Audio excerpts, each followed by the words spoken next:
કૃષ્ણ. કેમ છો વિદ્યાર્થી મિત્રો? મજામાં ને? તમે મજામાં હોય? હું પણ મજામાં જ છું. વિદ્યાર્થી મિત્રો, ભાગીદારના પ્રવેશની અંદર આપણે આજે એક નવો દાખલો અને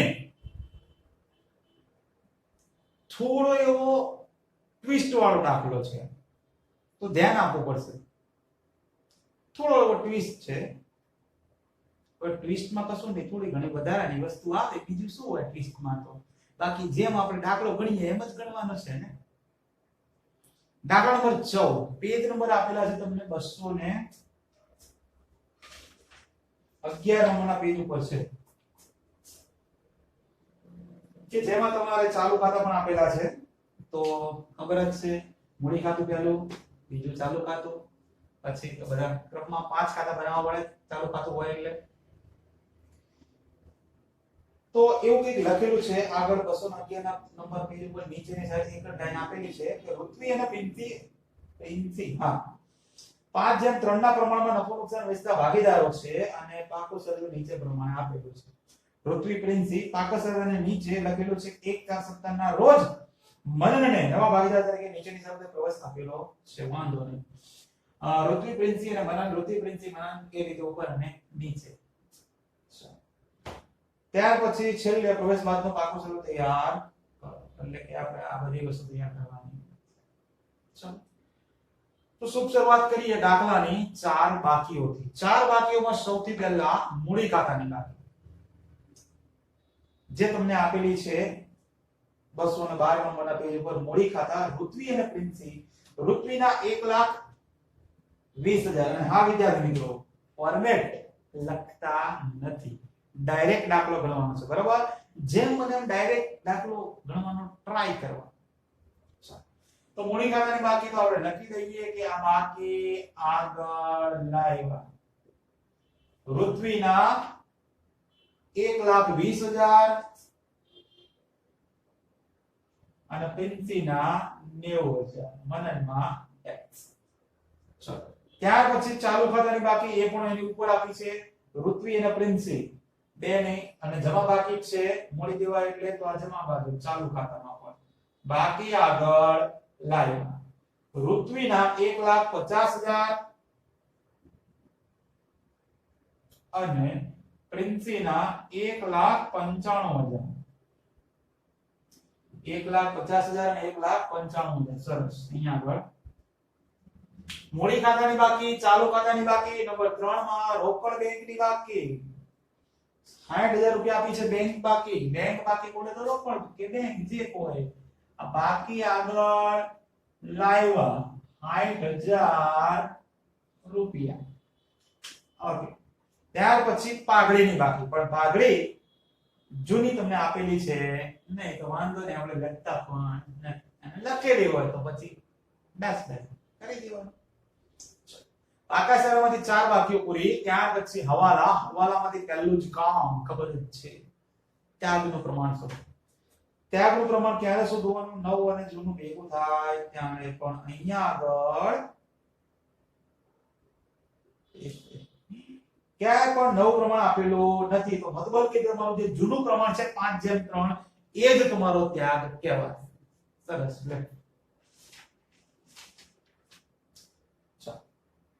તો બસ પહેલાથી હવાલા શરૂઆત કરીએ. હવાલા નંબર 1. મનન તેનું અંગત ફર્નિચર 75,000 રૂપિયાનું છે એ મૂડી તરીકે પેઢીમાં લાવશે. લ્યો, કહ્યું ને તો આ દાખલો થોડો ટ્વિસ્ટ વાળો છે, ધ્યાન રાખવા જેવું છે. મનન અત્યાર સુધીના દરેક દાખલા આપણે ગણ્યા, જેટલા પણ દાખલા, એ બધા દાખલામાં ભાગીદાર જે નવો આવે ને એ મૂડી તરીકે રોકડા જ રૂપિયા લાવે છે. મૂડી ના હો, પાઘડીમાં તો રોકડા લાવે ખરો, નોય લાવે, પણ મૂડીના તો રોકડા જ લાવ્યા છે અત્યાર સુધી. અને રોકડા આવે તો શું આમ નત કરતા, આપણે રોકડ ખાતાની ઉધાર બાજુ લખતા અને બીજું મૂડી ખાતામાં જમા બાજુ લખતા. પણ અહીંયા આગળ શું આવે છે? ફર્નિચર મૂડી તરીકે ફર્નિચર લાવે છે ને, તો વાંધો નહીં, જે આવે એને ઉધાર કરો. રોકડ લાવે તો રોકડ ખાતામાં ઉધાર લખીએ. અહીંયા શું આવે છે? મૂડી તરીકે શું લાવે છે? જુઓ, 75,000 રૂપિયાનું ફર્નિચર લાવે છે. વાંધો નહીં, ફર્નિચર આવે તો કરીએ ઉધાર. ફર્નિચર ખાતે ઉધાર, અને કોણ લાવે છે તો કે મનન, તો મનનના મૂડી ખાતે જમા. ચલો અસર આપી દઈએ, સિમ્પલ વસ્તુ છે, વાંધો નહીં, તકલીફ પડે તો વિડિયોને ફરી જોઈ લેવાનો. ફર્નિચર, આની અમનો શું થાય? ફર્નિચર ખાતે ઉધાર તે મનનના મૂડી ખાતે જમા, કારણ કે મૂડીના જ છે એના માટે હો. ચલો ફર્નિચર તો ખબર જ છે, મિલકત છે, મિલકત તો મિલકત તો લેણા બાજુ આવે ને. એ આ ફર્નિચર કેટલા રૂપિયાનું આવ્યું તો કે 75,000, તે મૂડી ખાતે જમા. આપણે જો રોકડ આવતી હોય તો રોકડ ખાતામાં ઉધાર લખતા અને મૂડી ખાતામાં જમા લખતા ને. તો અહીંયા રોકડ નથી આવ્યું, શું આવ્યું છે? ફર્નિચર આવ્યું છે, તો અહીંયા લખતા આવડે ને ફર્નિચર. કેટલા રૂપિયાનું આવ્યું તો કે 75,000 રૂપિયાનું. છે સિમ્પલ. આપણે રોકડ બ્રેકેટમાં મૂડી લખતા યાદ છે ને? બસ અહીંયા આગળ ફર્નિચર આવે છે મૂડી તરીકે, તો ફર્નિચર જે આવે એ લખો, આવે એને ઉધાર કરો. સિમ્પલ. બે નોટ થઈ ગઈ. આગળ વધીએ. 2 નંબર, લેણદારો પૈકી 60,000 રૂપિયા મનનને ચૂકવવાના છે, જે તેના મૂડી ખાતે લઈ જવા. એક લેણદારોનો આ બીજો હવાલો છે, અને વિદ્યાર્થી મિત્રો એક છઠ્ઠો હવાલો પણ જોઈ લો કે ઉધાર ખરીદીના 15,000 લેણદારો ખાતે અને ખરીદ ખાતે નોંધવાના બાકી છે. એટલે લેણદારોના બે હવાલા છે. ઓકે, એટલે રૂપિયા ડાયરેક્ટ બહાર લખાય નહીં. ચલો આપણે હવાલો તો બીજો જ સોલ્વ કરવાનો છે, આ તો ખાલી જાણ કરી તમને. હવાલા નંબર 2 માં એવું લખેલું છે કે લેણદારો પૈકી 60,000 રૂપિયા મનનને ચૂકવવાના છે, જે તેના મૂડી ખાતે લઈ જવાના છે. મનનના મૂડી ખાતે લઈ જઈએ.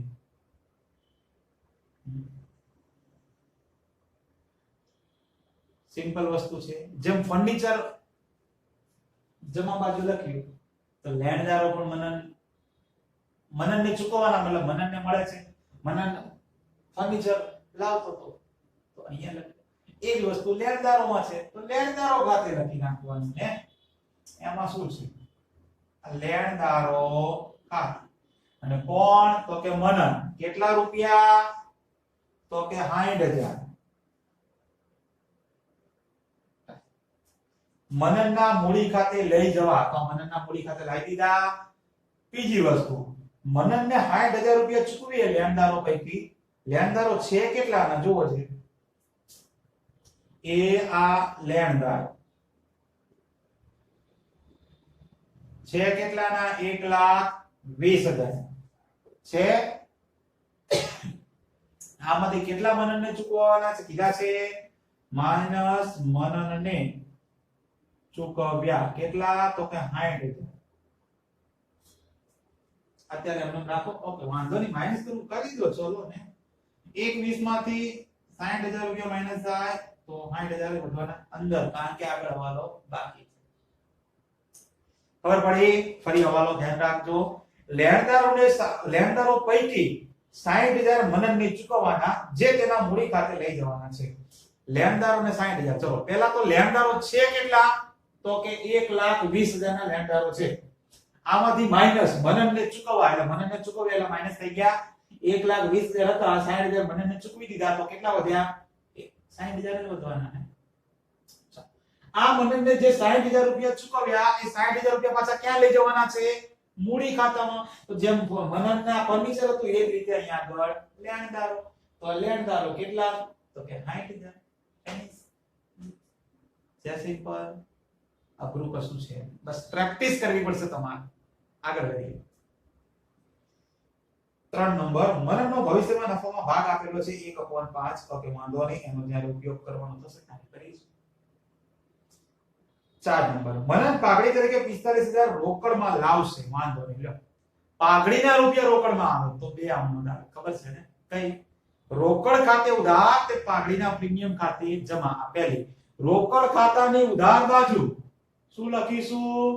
પાઘડીના પ્રીમિયમ ખાતે. કેટલા રૂપિયા લાવ્યો તો કે 24,000 રૂપિયા. સોરી હો, 45,000 રૂપિયા. પાઘડી તરીકે 45,000 રૂપિયા લાવ્યો છે રોકડમાં પાછો વાંધો નહીં. એટલે રોકડ ખાતે ઉધાર, પાઘડીના પ્રીમિયમ ખાતે જમા. પછી તરત જ બીજી અમનોંધ, પાઘડીના પ્રીમિયમ ખાતે ઉધાર તે જૂના ભાગીદારોના મૂડીની જગ્યાએ શું ચાલુ ખાતે જમા. સર ધ્યાન રાખજો. તો આ ચાલુ ખાતામાં અહીંયા ઉધાર છે તો અહીંયા આગળ આ જમા બાજુ પાઘડીના પ્રીમિયમ ખાતે કેટલા રૂપિયા? ઓકે, એ તો વેચવાના ને કયા પ્રમાણમાં? ત્યાગના પ્રમાણમાં. ત્યાગનું પ્રમાણ બોલે તો નથી આપેલું કારણ કે જૂનું એ જ ત્યાગ છે. તો જૂનું કયું છે? 5:3. તો આ 45,000 રૂપિયા જે આવ્યા એને ગુણ્યા 5 ભાગ્યા 8 28,125 રૂપિયા. આ ઋત્વીના. ચલો એ જ રીતે 45,000 ગુણ્યા 3 ભાગ્યા 8 તો 16,875 રૂપિયા. આપણે તો ત્યાગના પ્રમાણમાં વેચવાના છે, બાકી તો જે આપેલું હોય એ પ્રમાણે ગણતરી કરવાની છે. હા, પછી આગળ એવું છે 4 નંબર પૂરું. 5 નંબર, પેઢીની પાઘડીનું મૂલ્યાંકન 3 લાખ કરવામાં આવ્યું. સરસ. લ્યો, મૂલ્યાંકન બોલે તો આખા ધંધાની અથવા તો બધા ભાગીદારો જૂના વત્તા નવા બધાની ભેગી પાઘડી બોલે તો પાઘડીનું મૂલ્યાંકન, જેને પેઢીની પાઘડી પણ કહેવાય. એ કેટલી છે? 3 લાખ. વાંધો નહીં, એનાથી આપણને કોઈ મતલબ નથી. આપણે તો નવાની પાઘડી જોવાની ને, તો શોધી દઈએ. ચલો, નવો ભાગીદાર છે મનન. તો અહીંયા આગળ હેડિંગ આપું છું, જુઓ દેખાય તો જોજો, ધ્યાન આપજો. તો કે દેખાતું તો હશે જ ને.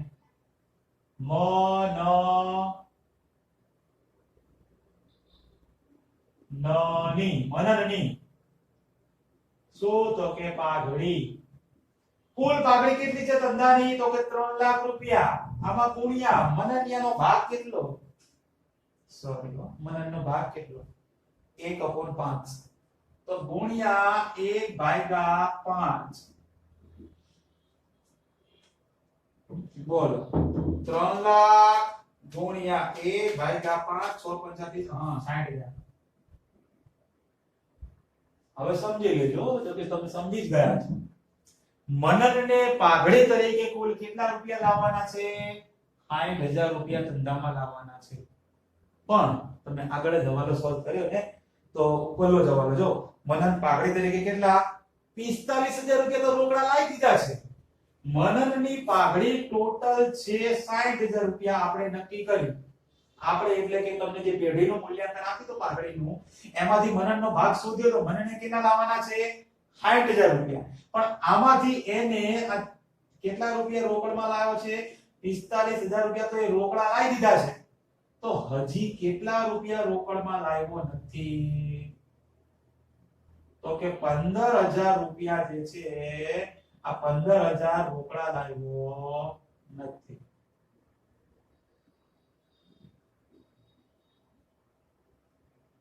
ઘણી ખબર, ટોટલ 60,000 પણ 45 તો આવી ગયા ઉપરના હવાલામાં. તો કેટલા નથી લાવ્યો? તો કે 15,000 રોકડા લાવ્યો નથી.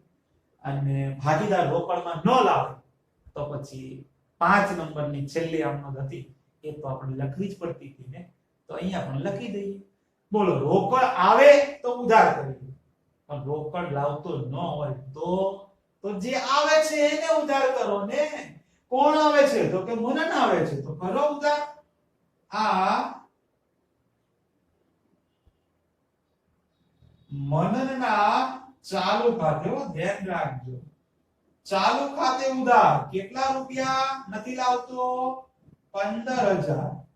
તે અને તે જૂના ભાગીદારો ઋત્વીના ચાલુ ખાતે જમા અને પ્રિન્સીના ચાલુ ખાતે જમા. આ પણ છે તો પાઘડીના જ ને 15,000 રૂપિયા. ટોટલ 60,000 હતી પણ 45 રોકડા લાવ્યો પાઘડીના, પણ 15 લાવ્યો નથી, પણ 15 છે તો પાઘડીના જ ને. તો પાઘડીના રૂપિયા હોય તો પાઘડીનું પ્રીમિયમ કહેવાય, જેને તમારે ત્યાગના પ્રમાણમાં વેચવું પડે. આ 15,000 ને ત્યાગનું પ્રમાણ બોલે તો 5:3 જે જૂનું આપ્યું છે એનું એ જ. તો ગુણ્યા 5 ભાગ્યા 8 9374 બોલે તો 75 રૂપિયા 15000 માંથી 375 માઈનસ કરો તો આ 56 5625 આમ તો આવડી ગઈ હવે આ અંબોને તમારે ખાલી શું કરવાની છે ખતવણી જ કરવાની છે ચલો મનનના ચાલુ ખાતાએ ઉધાર કેટલા રૂપિયા 15000 ટોટલ લખવાના પણ નામ કયા કયા લખવાના ચાલુ મનનના ચાલુ ખાતાની ઉધાર બાજુ નામ કયા આવશે ઋત્વી અને પ્રિન્સી તો આ ચાલુ ખાતાની ઉધાર બાજુ નામ લખીશ ઋત્વીના ચાલુ ખાતે અને પ્રિન્સીના ચાલુ ખાતે હવે જેનું નામ લખો એના ખાનામાં રૂપિયા આવે નહીં સામેના ખાનામાં આવે મનનના બોલો તો ઋત્વી તરફથી કેટલા તો કે 9375 અને પ્રિન્સી તરફથી 5625 રૂપિયા ગણેશ આ બંનેના ખાતાની જમા બાજુ નામ શું આવશે મનનના ચાલુ ખાતે અને નામ જેનું લખો એના ખાનામાં રૂપિયા આવે નહીં તો આ ઋત્વીના ખાનામાં 9375 રૂપિયા અને પ્રિન્સીના ખાનામાં 5625 રૂપિયા લ્યો આ જે રૂપિયા હતા એ આપણે મૂકી દીધા તો વાર્તા અહીંયા થઈ ગઈ ફિનિશ તો વધીએ હવે આગળ 6 નંબર ઉધાર ખરીદીના 15000 લેણદારો ખાતે અને ખરીદ ખાતે નોંધવાના બાકી છે અને આ માલનો સમાવેશ આખર સ્ટોકમાં થયેલ છે ઓકે વાંધો નહીં તો કરવો જ પડે બરાબર એ તો સાચું કન્ફ્યુઝ કરવા માટે આપ્યું છે પહેલું વાક્ય આપણે ખાલી ધ્યાનમાં રાખવાનું છે કે ઉધાર ખરીદીના 15000 એ લેણદારો અને ખરીદ બે જગ્યાએ નોંધવાના બાકી છે વાંધો નહીં ને નોંધી દઈએ ચાલો પહેલા તો લેણદારો ખાતે નોંધવાના બાકી છે તો છે અહીંયા આપણે જોઈ લો આ પ્લસ ખરીદીના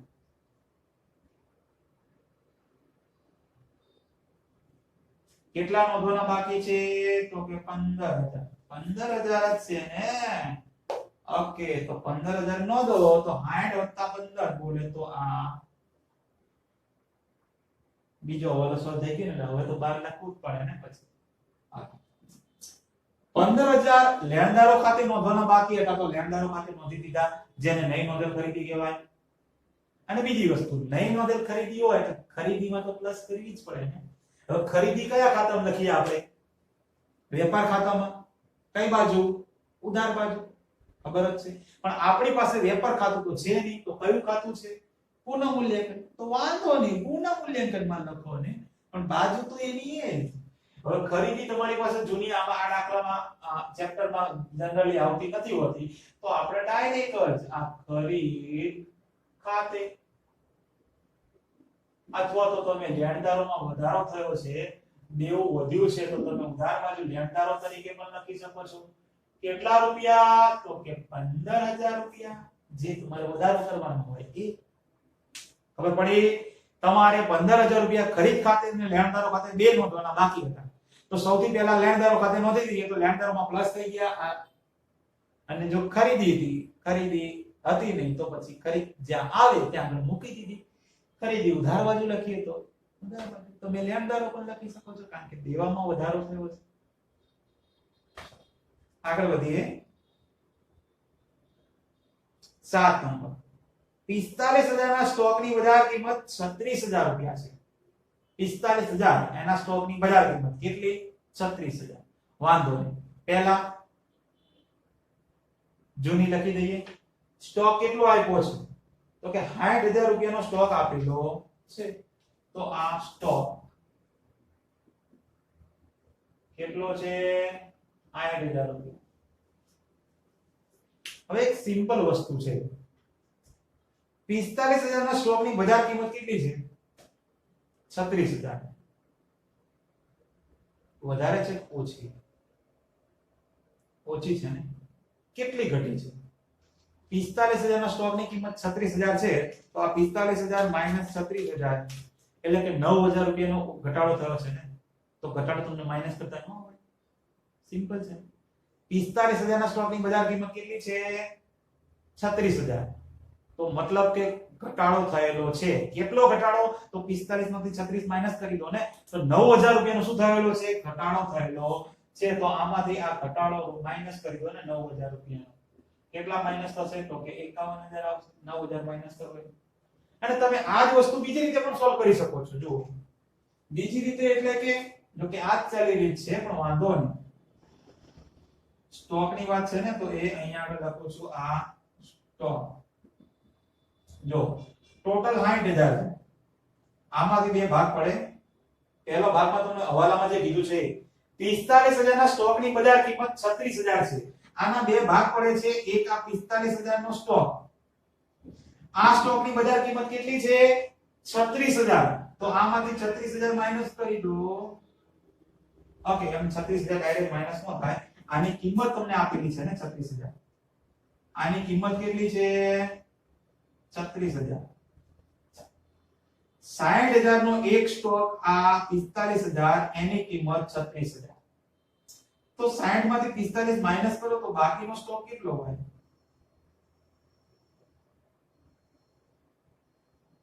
15,000 રૂપિયાનો હોવાનો બાકીનો સ્ટોક તો સિમ્પલ આપણે તમે જાણો છો કે આકર સ્ટોકમાં કઈ કિંમત ધ્યાનમાં રાખીએ ઓછી હોય એ જ ને આ 45 ને આ 36 તો ધ્યાનમાં કયા રાખવાના 36,000 અને આ 15,000 એનો તો સ્ટોકની કિંમત આપી નથી તો એ 15 ના 15 તો કરી દો કુલ કેટલો આકર સ્ટોક ધ્યાનમાં રાખવાનો આવે તો કે 36,000 વત્તા 15,000 બોલે તો કેટલો 51,000 રૂપિયા આવી ગયા ચેક કરી લો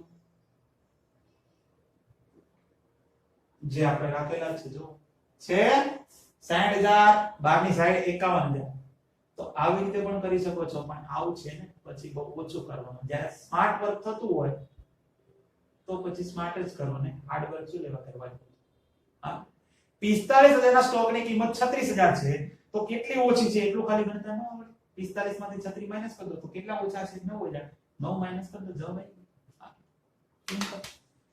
સ્ટોકમાં થયો ઘટાડો એટલે કે ઉધાર બાજુ આવે આ સ્ટોક ખાતે કેટલાનો ઘટાડો થયો છે તો કે આ 9,000 રૂપિયાનો આગળ વધીએ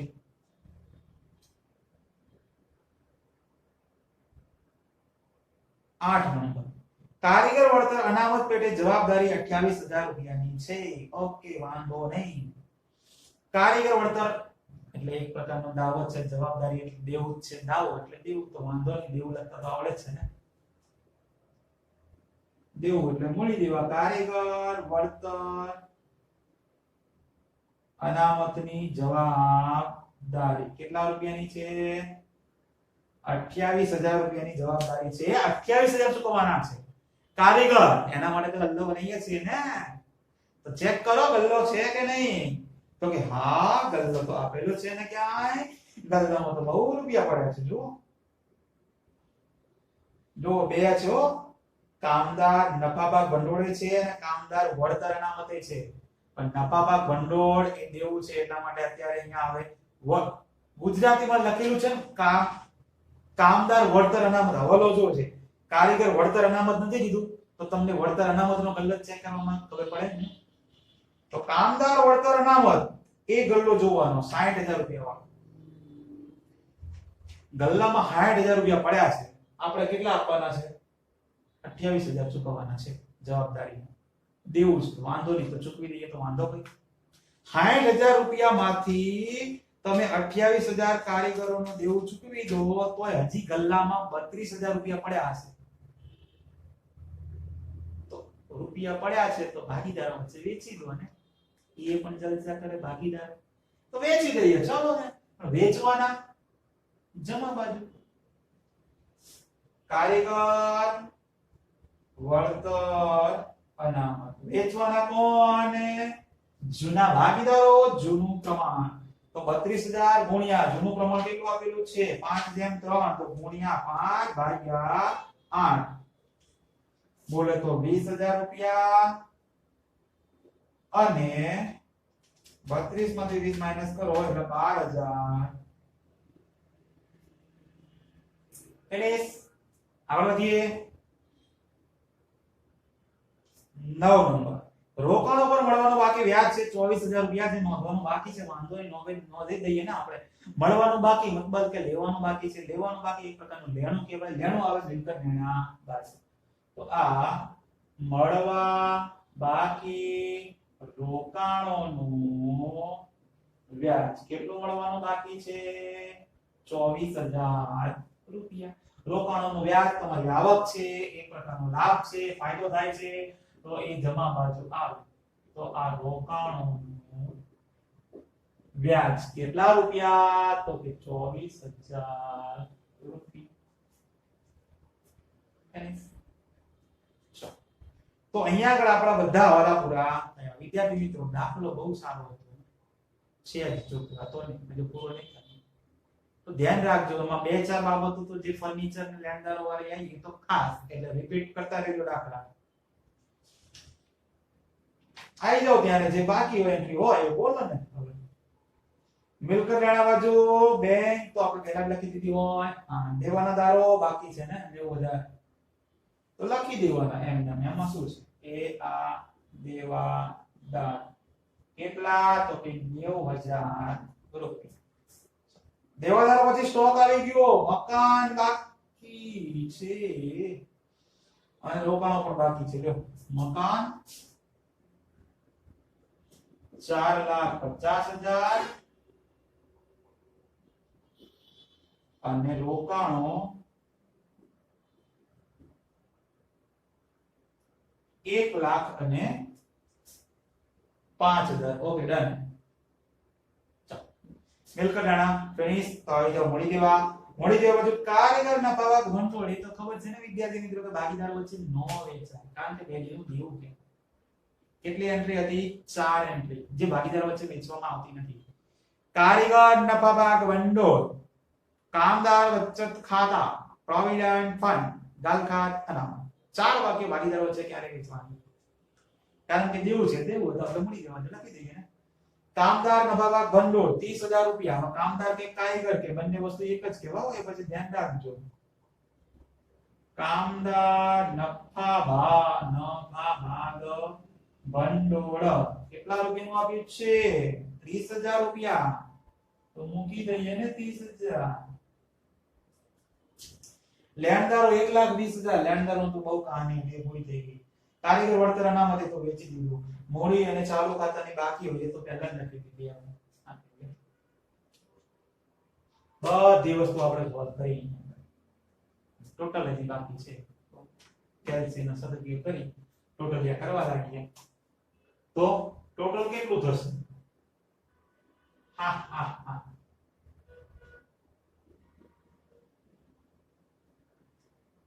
શું થયું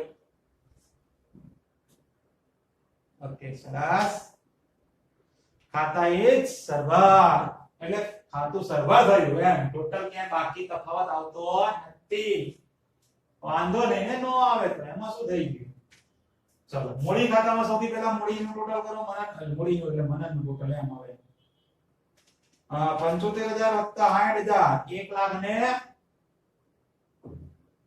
1,35,000 અહીંયા આગળ 90000 અહીંયા 1,20,000 ચલો તો આ 1,20,000 અહીંયા આ 90000 અહીંયા આ 1,35,000 રૂપિયા પણ અહીંયા બાકી લાવીએ તો બાકી 1,20,000 ની નીકળશે અહીંયા આગળ 90000 ની નીકળશે અહીંયા 1,35,000 રૂપિયાની બાકી નીકળી આ બાકી આગળ લઈ ગયા લ્યો આ ત્રણે ત્રણ ને ક્યાં લઈ જવાના તો કે બાકા સરણીમાં તો મૂકી દઈએ ને આ મૂડી ખાતા ચલો ત્યારે ઋત્વી પ્રિન્સી અને મનન્યો ઓકે ઋત્વી 1,20,000 મન પ્રિન્સી 90,000 અને મન્નન 1,35,000 તો 1,20,000 વત્તા 90,000 વત્તા 1,35,000 બોલે તો 3,45,000 લે મોડે ખાતું પૂરો તો ચાલુ ખાતું બંધ કરો સૌથી પહેલા મને અંકુડર હવે એ બાજુ કશું છે નહીં અહીંયા આગળ છે તો આ 9,375 વત્તા 56,25 બોલે તો 15,000 જો મનનનું પેલી બાજુ કશું નથી પણ અહીંયા તો છે ને તો આ 15,000 રૂપિયા એ જ 15,000 અહીંયા લખવાના કશું નથી બધું માઈનસ કરીએ એટલે શું આવે બાકી 15,000 આને શું કહીએ આપણે બાકી આગળ લઈ ગયા આ બંનેમાં ડેશ કેમ કારણ કે અહીંયા તો રૂપિયા છે ને તો એની બાકી આ બાજુ આવશે ઓકે તો કરો તેને પ્રિન્સી નું 1,95,000 વત્તા 16,875 56,25 12,000 આ 2,29,500 રૂપિયા 2,29,500 આ 2,29,500 રૂપિયાની બાકી આવી આ પણ બાકી આગળ લઈ ગયો એ જ રીતે ઋત્વીનું કરો ને 1,50,000 વત્તા 28,125 વત્તા 375 વત્તા 20,000 બોલે તો 2,07,500 20,75,00 20,75,00 20,75,00 લ્યો આ કેટલા છે 2,29,500 છે વિદ્યાર્થી મિત્રો તો આવી ગઈ ચાલુ ખાતાની પણ બાકી ચાલુ ખાતાની બાકી આવી હોય તો હવે લખતા તો આવડે જ છે ને તો લખી દેવાની ત્યારે એમાં શું છે લે બોલો કઈ બાજુ લખશો ચાલુ ખાતાની બાકી તો જે ઉધાર આવી હોય એ ખબર જ છે તમને કઈ બાકી કહેવાય જમા બાકી કહેવાય જેમ કે આ મૂડી ખાતાની જમા બાકી એવી તો મૂડી કહેવા છે નથી તો આ પણ જમા બાકી જ છે ઉધાર બાજુ તો પાવતા મતલબ કે જમા બાકી તો જમા બાકી હોય તો પાકાસરીમાં મૂડી દેવા બાજુ જ આવે ને બોલે તો અહીંયા આગળ એમ ચાલુ ખાતા કોના કોના છે બાકી તો કે ઋત્વી અને પ્રિન્સી બોલો ઋત્વીના કેટલા તો કે 2,07,500 અને 2,29,500 તો કરો ને સરવાળો 20,75,00 22,95,00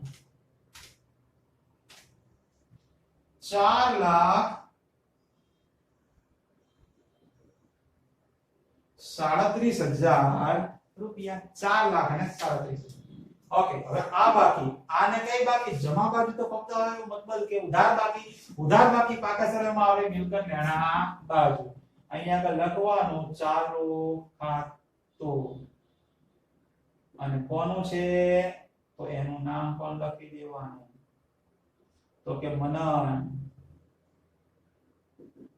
કેટલા રૂપિયાનું છે તો કે 15,000 આ ખાતું પણ બંધ કરી દો ને 8 વત્તા 45 105